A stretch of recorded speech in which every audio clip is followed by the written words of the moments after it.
ఈరోజు రైతులే కాకుండా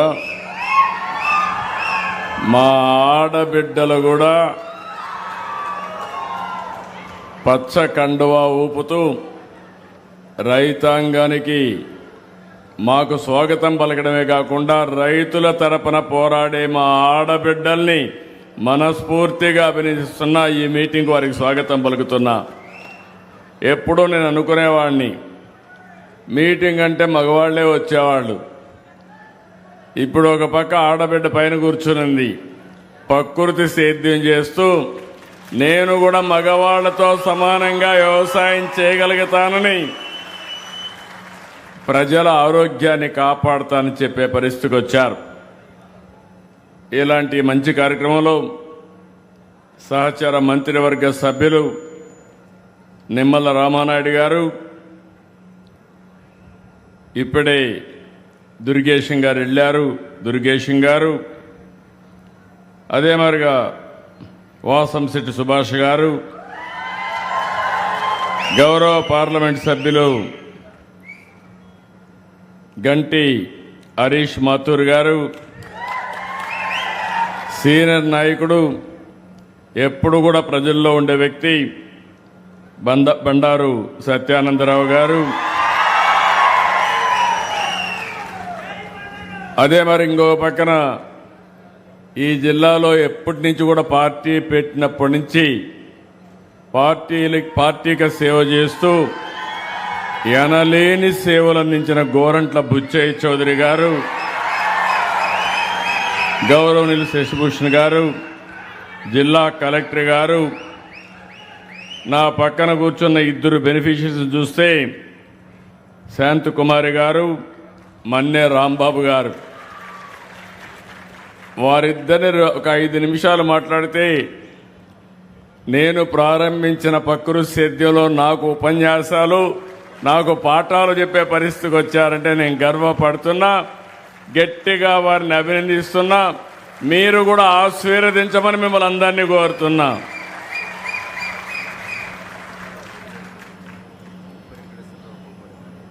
అదే మరి ఇక్కడ కొవ్వూరు ఎమ్మెల్యే ముప్పడి వెంకటేశ్వరరావు గారు కూడా ఉన్నారు. తొందరలోనే రాజమహేంద్రవరం పోలవరాన్ని కలుపుతూ అఖండ గోదావరి ప్రాజెక్టుకు నిజ స్వరూపం తీసుకొస్తాం. రేపు రాబోయే సంవత్సరమే మనకు గోదావరి పుష్కరాలు వస్తున్నాయి. ఇదొక చరిత్ర. గోదావరి పుష్కరాల కంటే ముందే పోలవరం పూర్తి చేసి జాతికి అంకితం చేస్తామని ఈ సభలో మీ అందరికీ విజ్ఞప్తి చేస్తున్నా. నేను అందుకనే 3 కార్యక్రమాలకి ఇక్కడికి వచ్చాను.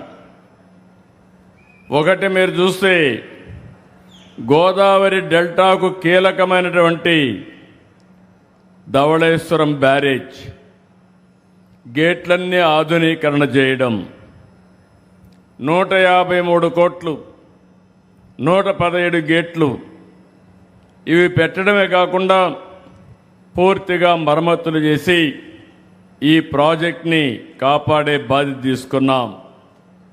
ఎప్పుడు ఎన్డీఏ ప్రభుత్వం వచ్చినా, తెలుగుదేశం ప్రభుత్వం వచ్చినా రైతులకు భద్రత, భరోసా ఇచ్చేదానికి ముందుంటాం.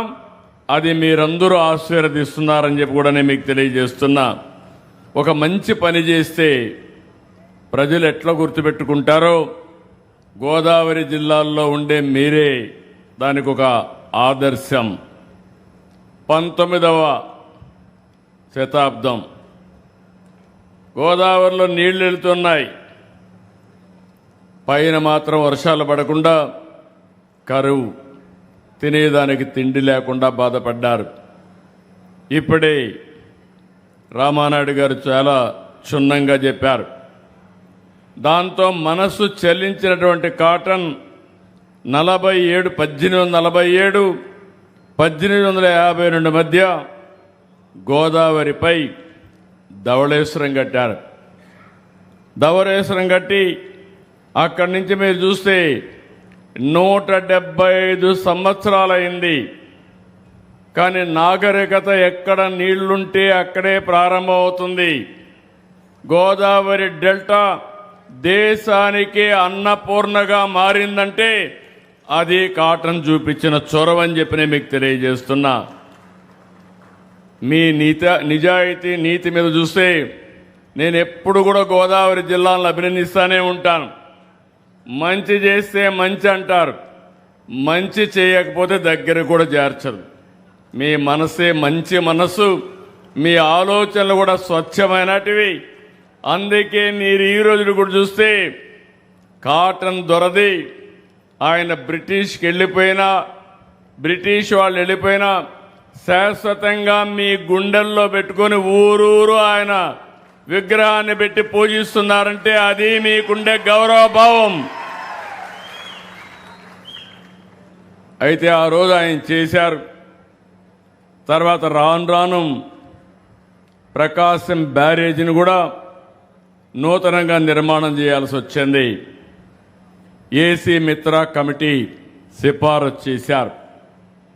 1970 నుంచి 80 వరకు నూతన బ్యారేజ్ నిర్మించారు. ఆ రోజు మన నాయకుడు ఎన్టీ రామారావు గారు మొట్టమొదటిసారిగా నూతన బ్యారేజీని ప్రారంభించారు. ఆ విషయం కూడా మనం గుర్తుపెట్టుకోవాల్సిన అవసరం ఉంది. అంత మునుపు ఒక పంటకే నీళ్లు ఇచ్చేవాళ్ళం, అది కూడా కొంత భాగానికే నీళ్లు ఇచ్చేవాళ్ళం. దీనివల్ల 2.9 టీఎంసీ నీళ్లు నిల్వ చేసి 32.28 లక్షల క్యూసిక్స్ వరద తట్టుకునే విధంగా ఆ నిర్మాణం జరిగింది. 10,13,000 ఎకరాలకు సాగునీరు అందించే పరిస్థితి వచ్చింది.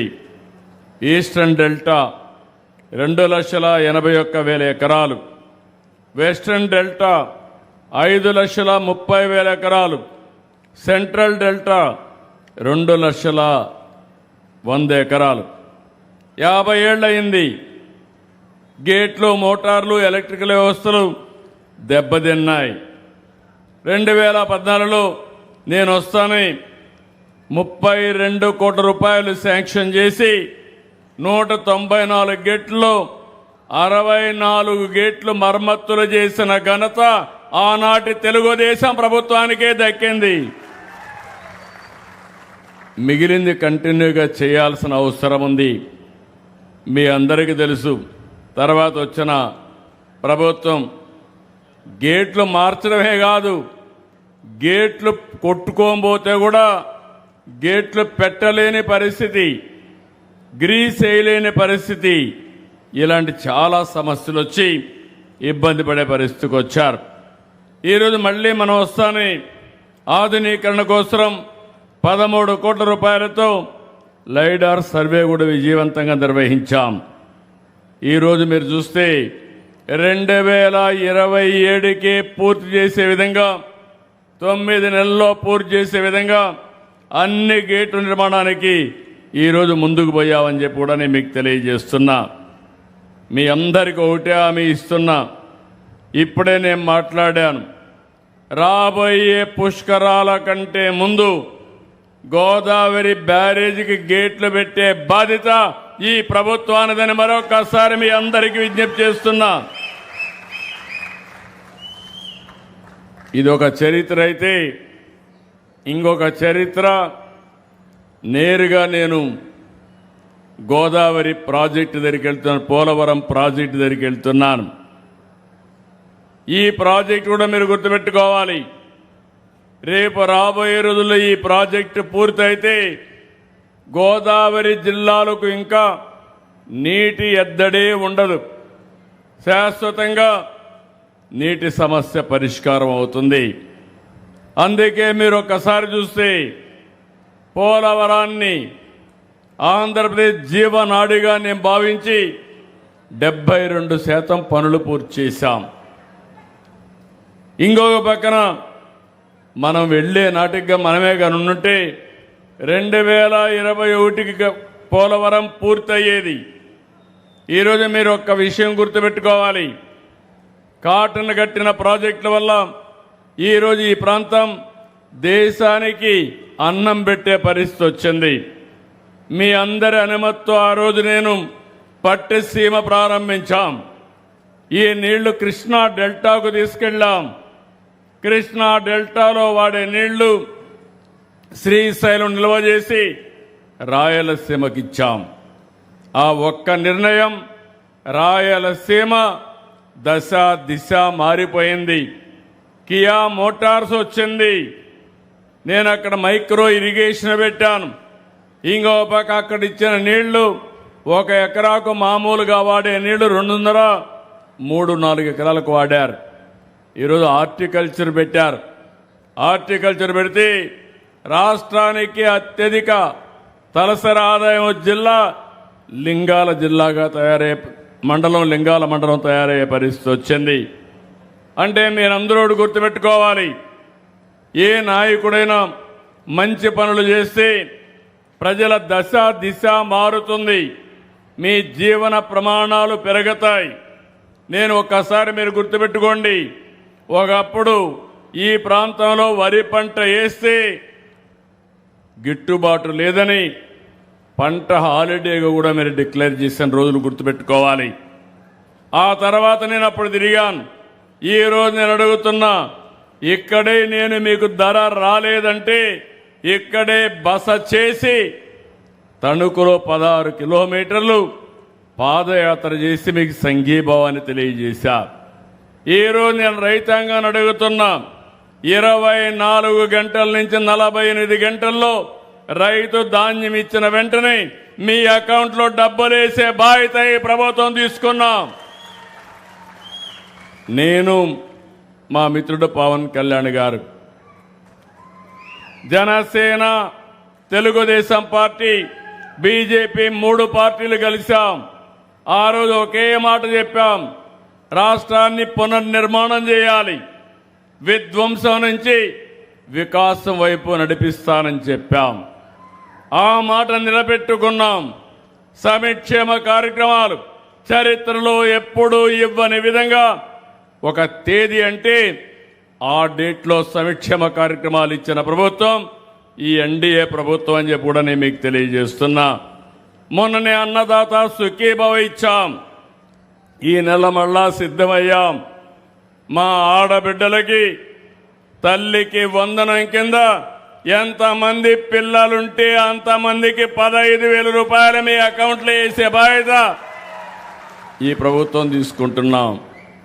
మొదలు తారీఖున పేదల సేవ 4,000, 6,000, 10,000, 15,000 నేను ఛాలెంజ్ చేసి అడుగుతున్నా. ఒక భారతదేశంలోనే కాదు, ప్రపంచంలో ఎక్కడ కూడా ఇవ్వని విధంగా సంక్షేమ కార్యక్రమాలు ఇచ్చాం. ఈరోజు ఒక పక్క సంక్షేమ కార్యక్రమాలు ఇచ్చాం, ఇంకో పక్క అభివృద్ధిని పరిగెత్తిస్తున్నాం. ఏదైతే గోదావరిలో మీరు చూస్తే ఆ రోజు ఏదైతే అతి విలువైన డయాఫామ్ వాల్ 440 కోట్ల రూపాయలు ఖర్చు పెడితే దాన్ని కాపాడలేకుండా గోదావరి పాలు చేసే పరిస్థితికి వచ్చారు. ఈరోజు మళ్ళీ 990 కోట్లు పెట్టాం. పని పూర్తయింది. ఇప్పటికి 89% పనులు పూర్తయినాయి. నేను ఈరోజు హామీ ఇస్తున్నా, రేపు మార్చి లోపల పనులు చేసి నిర్వాసితులందరూ ఆనందంగా ఉండేట్టుగా చేసి ఆ ప్రాజెక్టును జాతికి అంకితం చేస్తామని మరొక్కసారి మీ అందరికి విజ్ఞప్తి చేస్తున్నా. అలాంటి విలువైన ప్రాజెక్టు దీనికోసం మీరు చూస్తే 2 ఏళ్లలో 24,000 కోట్ల రూపాయలు సాగునీటి కోసం ఖర్చు పెట్టాం. మొన్నే తుంగభద్ర గేట్స్ కుట్టుకోబోతే 36 గేట్లు మళ్ళీ రిపేర్ చేసి అవన్నీ కూడా పూర్తి చేశాం. ఇప్పుడే పట్టిసీమ విషయం చెప్పాను. ఈ పట్టిసీమ వల్ల జీవితాలు మారిపోయే పరిస్థితి వచ్చింది. 12 ఏళ్లకు ఒకసారి గోదావరి పుష్కరాలు వస్తాయి. 2 పుష్కరాలు నేనే చేశా ముఖ్యమంత్రిగా. మళ్ళీ 3వ పుష్కరాలు మళ్ళీ రాబోయే సంవత్సరం గోదావరి పుష్కరాలు అత్యంత వైభవంగా చేసే బాధ్యత ఈ ప్రభుత్వం తీసుకుంటుందని చెప్పి నేను మీకు అందరికీ తెలియజేస్తున్నా. ఎందుకు నేను ఈ మాట వాడుతున్నానంటే మనమందరం కూడా నదులను పూజించడం, ప్రకృతితో అనుసంధానం కావడం మన వారసత్వం, మన సంస్కృతి. అలాంటిది మొట్టమొదటిసారిగా నిర్వహించినప్పుడు ఘనంగా ఎక్కడికక్కడ ఘాట్లన్నీ కట్టాం.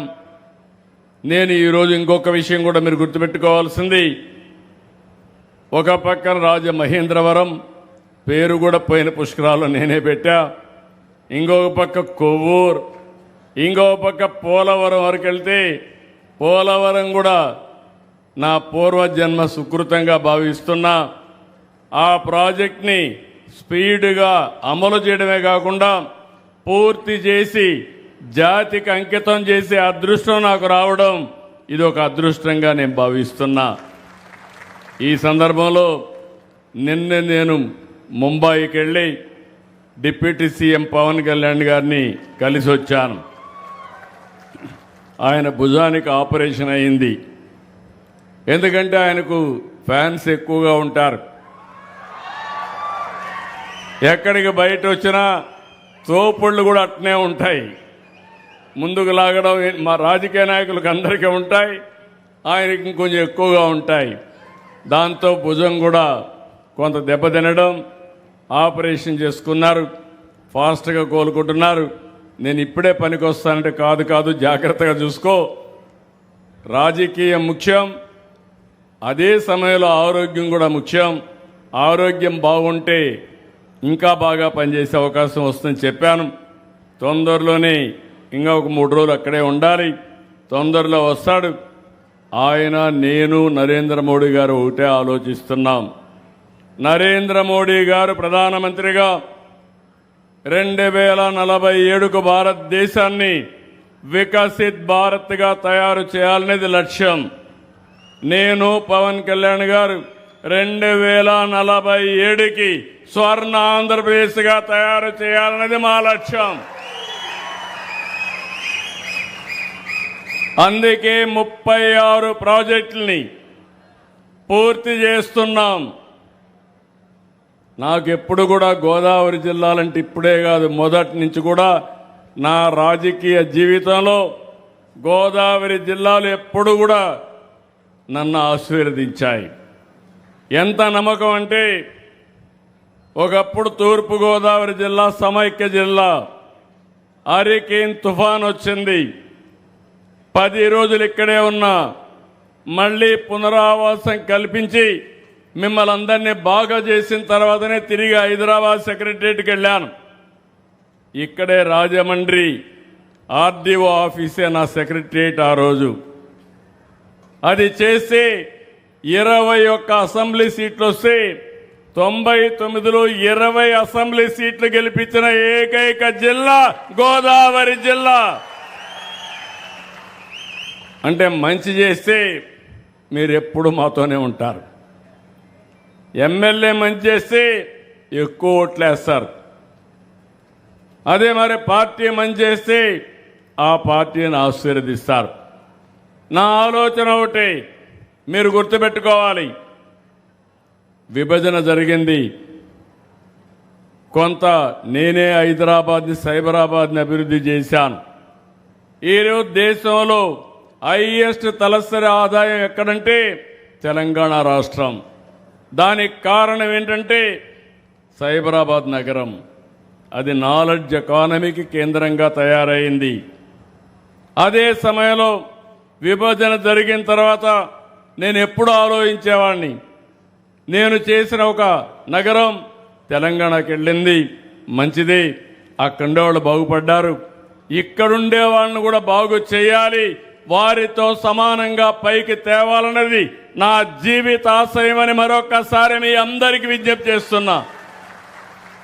అందుకే ఎప్పుడు ఆలోచించినా 24 గంటలు అదే ఆలోచిస్తూ ఉంటాను. అందుకే మీరు ఒకసారి చూస్తే గోదావరి జిల్లాలో వరి పంటకు కూడా రాను రాను డిమాండ్ తగ్గిపోయే పరిస్థితి వచ్చింది. దానికి కారణం ఆహారపు అలవాట్లు మారిపోతున్నాయి. కార్బోహైడ్రేట్స్ తినడం లేదు. ప్రతి ఒక్కరూ ఈరోజు ప్రోటీన్ తినే పరిస్థితికి వచ్చారు. ఇక్కడ పండే వరికి ధాన్యానికి ధర తగ్గే పరిస్థితి వస్తూ ఉంది. మనం పండించిన చేపలకు ధర పెరిగే పరిస్థితి వచ్చింది. కానీ ఈ మధ్య కాలంలో యుద్ధ ప్రభావం వల్ల కొంతవరకు ఇబ్బందులు కూడా వచ్చాయి. నేను ₹1.50 ప్రతి రైతుకు అక్వార్ రైతుకు కరెంట్ ఇచ్చానంటే అది వాళ్ళ పైన ఉండే ప్రేమని మరొక్కసారి మీ అందరికీ తెలియజేస్తున్నా. ఈరోజు మెట్ట ప్రాంతాలు ఉన్నాయి. ఈరోజు మెట్ట ప్రాంతాల్లో మనమే పామాయిల్ వేసాం. ఎన్టీ రామారావు గారు ఉన్నప్పుడు మొట్టమొదటిసారిగా వేసి దాన్ని ముందుకు తీసుకుపోతున్నాం. ఒకప్పుడు డెల్టా ఎక్కువ ఆదాయం వస్తే ఇప్పుడు మెట్ట ప్రాంతం ఎక్కువ ఆదాయం వచ్చే పరిస్థితికి వచ్చింది. మధ్యలో మళ్ళీ ఇంటర్ కల్టివేషన్ కోకో వేసాం. ఈరోజు నేను గర్వపడుతున్నా. ప్రపంచానికి కోకో ఉత్పత్తి చేసే రాష్ట్రంగా ఆంధ్రప్రదేశ్ రాష్ట్రం తయారవుతా ఉంది. దీనివల్ల ఇక్కడనే కొవ్వూరులో తొందరలోనే చాక్లెట్స్ అన్ని తయారు చేయడానికి కోకో క్లస్టర్ ఒక సిటీ కూడా ఏర్పాటు చేస్తున్నామని చెప్పి మీ అందరికీ విజ్ఞప్తి చేస్తున్నాను. ఇలాంటివన్నీ ఉంటే ఇప్పుడు ఈ యొక్క గోదావరి పుష్కరాలకి ఇక్కడే మా మంత్రి నారాయణ గారు కూడా ఉన్నారు. దగ్గర 1200 కోట్లు ఒక మున్సిపాలిటీలో ఖర్చు పెడతారు. రోడ్లు వేస్తాం. మళ్ళీ ఈ ప్రాంతాన్ని ఒక మంచి నగరంగా తీర్చిదిద్దడమే కాకుండా ఈ ప్రాంతంలో టూరిజాన్ని అభివృద్ధి చేయడానికి ఎన్ని అవకాశాలు ఉన్నాయో అన్ని అవకాశాలు ఉపయోగించి ప్రమోట్ చేస్తామని చెప్పి కూడా నేను మీకు తెలియజేస్తున్నా. అయితే నేను ఒక్క విషయం మీరు గుర్తుపెట్టుకోవాలి. మంచి చేస్తే నేను కూడా స్వాగతిస్తాం. ఒకవేళ మేమేమైనా పొరపాటు చేస్తే విమర్శిస్తే సరిదిద్దుకోవడానికి సిద్ధంగా ఉన్నాం. కానీ ఈరోజు రాష్ట్రంలో జరిగేది మీరు చూస్తే ఎక్కడా సమస్యలు లేవు. వీళ్ళకి ఏమీ చెప్పలేరు, విమర్శించలేరు. దీనికోసం కులాల మధ్య మతాల మధ్య చిచ్చు పెట్టే పరిస్థితికి వస్తున్నారు. మొన్నటి వరకు రాష్ట్రంలో గంజాయి పెంచే పరిస్థితికి వచ్చారు. ఏజెన్సీ ఏరియాలో గంజాయి పంటను పండించే పరిస్థితికి వచ్చారు. ఈ ప్రభుత్వం చాలా స్పష్టంగా ఉన్నాం. ఎవడైనా గంజాయి తాగి బయట వస్తే అదే చివరి రోజుగా గంజాయి బ్యాచ్ను అణిచేయడానికి ఈ ప్రభుత్వం సిద్ధంగా ఉన్నామని మరొకసారి మీ అందరికీ విజ్ఞప్తి చేస్తున్నా. ఈగల్ టీమును పెట్టాం. ఇంకో పక్క బ్లేడ్ బ్యాచ్లు కూడా రౌడీజం చేసే పరిస్థితికి వచ్చారు. నేను ఒకే మాట చెప్పాను, మా ఆడబిడ్డలకు రక్షణగా నేను ఉంటాను. ఎవరైనా మా ఆడబిడ్డల జోలుకొస్తే అదే చివరి రోజు గుర్తుపెట్టుకోమని హెచ్చరించాం. అమలు చేసి నిరూపిస్తాం. కానీ నాకు వచ్చిన సమస్య రౌడీలతో సమస్య లేదు, బ్లేడ్ బ్యాచ్తో సమస్య లేదు, గంజాయి బ్యాచ్తో సమస్య లేదు. కానీ కొత్త బ్యాచ్ ఒకటి వచ్చింది. ఎవరయ్యా? గొడ్డలి పార్టీ. ఈరోజు మీరు చూడండి, ఎవరైనా సరే ఎంత ధైర్యంగా ఉన్నా మన ఇంట్లో ఆడవాళ్ళ గురించి క్యారెక్టర్ అసాసినేషన్ చేస్తే కుంగిపోతాం. ఇటీవల పవన్ కళ్యాణ్ గారు ఆయన కుటుంబ సభ్యులపైన అసభ్యంగా పెట్టే పరిస్థితికి వచ్చారు. మాట్లాడితే ఎవరైతే పెట్టారో ఆయన్ని సపోర్ట్ చేసే పరిస్థితికి వచ్చారు నాయకులు. అంటే ఎక్కడికి మీ ఇంట్లో కుటుంబం లేదా? మీ ఇంట్లో ఉండే ఆడబిడ్డలకు రక్షణ అవసరం లేదా? అంటే ఏమనుకుంటున్నారు మీరు?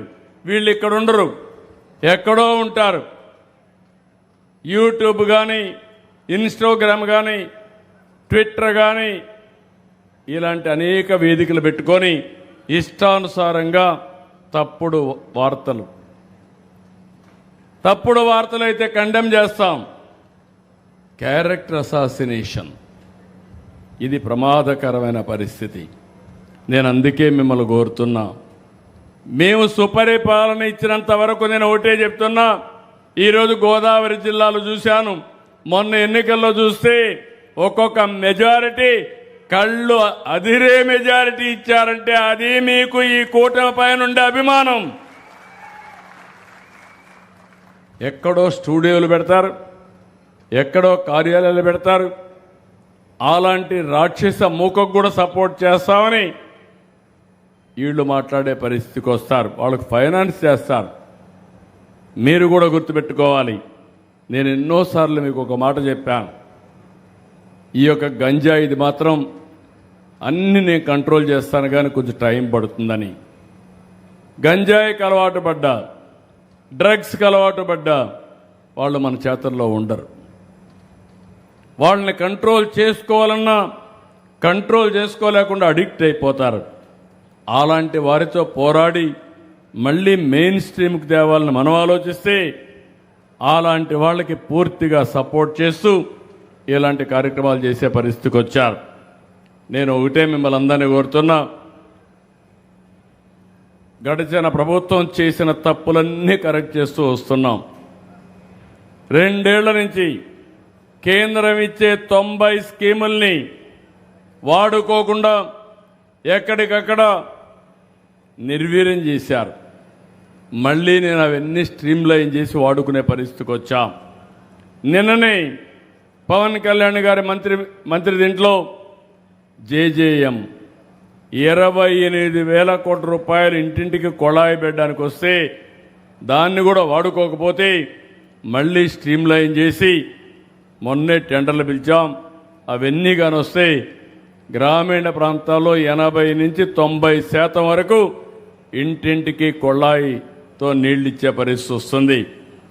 పట్టణ ప్రాంతంలో అమృత్ ద్వారా నారాయణ గారి ఆధ్వర్యంలో కొన్ని వేల కోట్ల రూపాయలు ఖర్చు పెట్టి 2.5-3 సంవత్సరాల్లో ప్రతి ఇంటికి కూడా కొళాయి ద్వారా నీళ్ళిచ్చే బాధ్యత, ట్యాప్ ద్వారా నీళ్ళిచ్చే బాధ్యత కూడా తీసుకున్నామని చెప్పి నేను మీకు తెలియజేస్తున్నా. ఏదైతే ఈరోజు మీరు చూస్తే ఇన్సూరెన్స్, రైతులు కట్టవలసిన ఇన్సూరెన్స్ కూడా కట్టకపోతే ఈరోజు ఆ ఇన్సూరెన్స్ కూడా రెగ్యులరైజ్ చేశాం. జూలై 6, 2022న జీవో కూడా ఇష్యూ చేశాం. ఇంకొక పక్కన దీన్నన్నీ కూడా ఎప్పటికప్పుడు ప్రజల్లో కూడా అప్రమత్తం చేస్తున్నాం. ఈ సంవత్సరం రెండో విషయం కూడా మీరు గుర్తుపెట్టుకోవాలి, ఎల్నినో వచ్చింది, వాతావరణంలో మార్పు వచ్చాయి. ఒక భారతదేశంలో కాదు, ప్రపంచం మొత్తం వచ్చింది. మన దగ్గర ఇప్పటికీ 25% వర్షపాతం తక్కువ పడింది. గోదావరి ఇప్పటి వరకు బ్రహ్మాండంగా ప్రవహించవలసిన గోదావరి నీళ్లు రాని పరిస్థితి. కృష్ణ ఇప్పటికే పరవళ్లు తొక్కవలసిన కృష్ణ నీళ్లు రాని పరిస్థితి. అంటే దీన్ని బట్టి మనం గుర్తుపెట్టుకోవాల్సింది, దేశంలో చాలా నదుల్లో ఈ సమస్య ఉంది.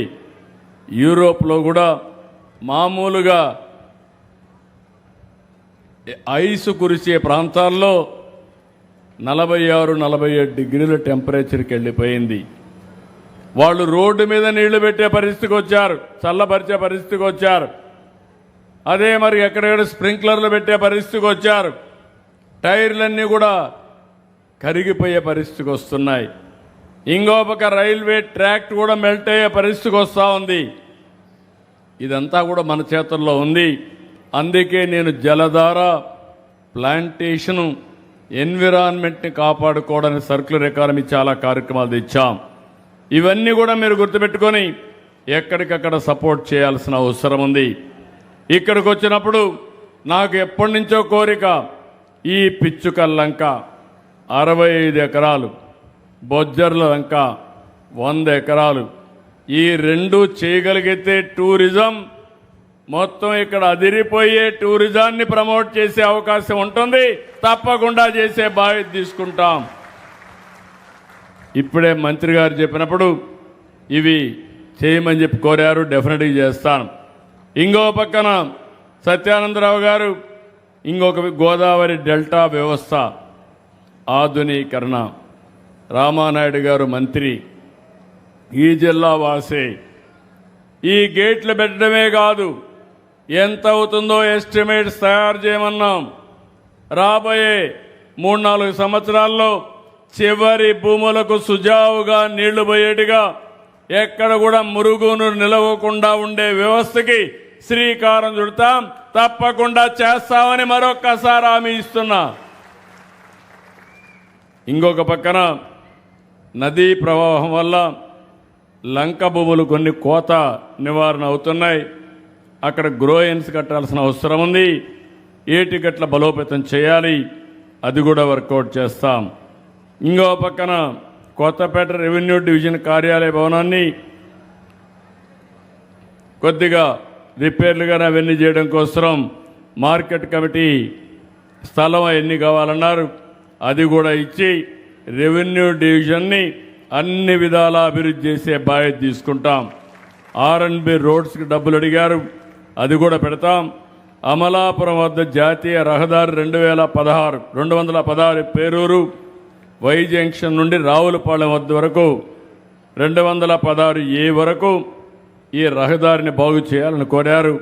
దీనిపైన కూడా శ్రద్ధ పెడతామని చెప్పి నేను మీకు తెలియజేస్తున్నా.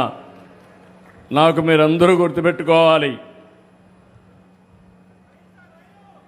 రైలు కూడా ఎప్పుడు కూడా బాలయోగ్ గారు ఎప్పుడో ప్రారంభించినటువంటి రైలు అది. ఎప్పటికప్పుడు మాట్లాడుతూనే ఉన్నాం. ఒక పక్క మీ ఎంపీ ఆ పని మీదనే ఉన్నాడు, నేను కూడా ఆ పని మీదనే ఉన్నా. ఎంత చెప్పినా కేంద్రం కూడా ఓసారి ముందుకు వచ్చి మళ్ళా ఎన్నికపోయే పరిస్థితికి వస్తున్నారు. తప్పకుండా ఈ రైల్వే లైన్ కూడా కోనసీమలో వస్తే దీనికి చాలా ఉపయోగం ఉంటుంది, అది కూడా వర్కౌట్ చేస్తాం. మీరు ఒక్క విషయం గుర్తుపెట్టుకోవాలి, ఏ పనైనా రాత్రే కాదు. నాకు వచ్చింది, నేను 4వసారి ముఖ్యమంత్రి, ఎప్పుడూ లేనటువంటి ప్రత్యేకమైన పరిస్థితి వచ్చింది. నేను ఎంత లోతుకు పోతే అక్కడ లోపల పోయినంత వరకు అఘాతాలు ఇంకా ఎక్కువ కనపడొస్తున్నాయి. 2 ఏళ్ళు అయింది. ఇప్పటికే మీరు చూశారు, ఒక నమ్మకాన్ని క్రియేట్ చేశాం, ప్రపంచం మొత్తం మెప్పించాం, పెట్టుబడులు పెద్ద ఎత్తున వస్తున్నాయి. ఒకప్పుడు గుంతల పడిన రోడ్లు, ఈరోజు ఆ గుంతలన్నీ కూడా పూర్తిగా పూడ్చి గుంతలు లేని రోడ్లుగా చేశాం. నాకు గోదావరి జిల్లాలపైన ఒక గురుంది, ఒక సమస్య ఉంది.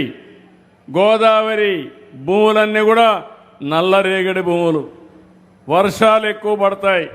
ఎంత బాగా రోడ్డు వేసినా మళ్ళా పోయే పరిస్థితి వస్తుంది.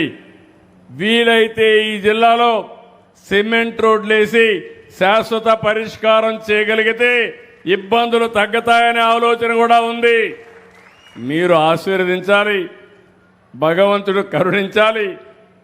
నాకు కూడా ఆదాయం పెరిగి ఏదైతే చేసిన అభివృద్ధి రాగలిగితే ఇవి కూడా వినూత్నమైన ఆలోచన చేస్తున్నాను. ఒకవేళ ఒక ప్రైవేటు వ్యక్తికి ఇచ్చి ఒక 10 ఏళ్ళు వాళ్ళు మెయింటైన్ చేస్తే సంవత్సరం ఎంత ఇవ్వాలనో వాళ్ళకి పే చేసే విధానానికి కూడా శ్రీకారం చుడుతున్నాను. ఏది ఏమైనా మళ్ళీ మీకు విజ్ఞప్తి చేస్తున్నా, గోదావరి జిల్లాల పైన ఒకప్పుడు 2 జిల్లాలు, ఇప్పుడు 5 జిల్లాలు, 5 జిల్లాలని అన్ని విధాలా అభివృద్ధి చేసే బాధ్యత ఎన్డీఏ ప్రభుత్వానిదని మరొక్కసారి హామీ ఇస్తూ, ఇక్కడికి వచ్చినప్పుడు మీరు చూపించిన అభిమానానికి పేరున అభినందనలు. ఈ రోజు నుంచి నేను రెగ్యులర్గా నేను కానీ డిప్యూటీ సీఎం కానీ పుష్కరాల పనులు కూడా సమీక్షలు చేస్తాం. ఒక నిర్దిష్టమైన టైం బౌండ్ ప్రోగ్రాం ఇస్తాం. దీనితో మళ్ళీ రాజమహేంద్రవరానికే కాకుండా పరిసరాల్లో ఉండే మున్సిపాలిటీలకి పూర్వ వైభవం తీసుకొస్తామని మరొక్కసారి అందరికీ హామీ ఇస్తూ, అందరికీ నమస్కారాలు. జై హింద్, జై జన్మభూమి, జై తెలుగు తల్లి.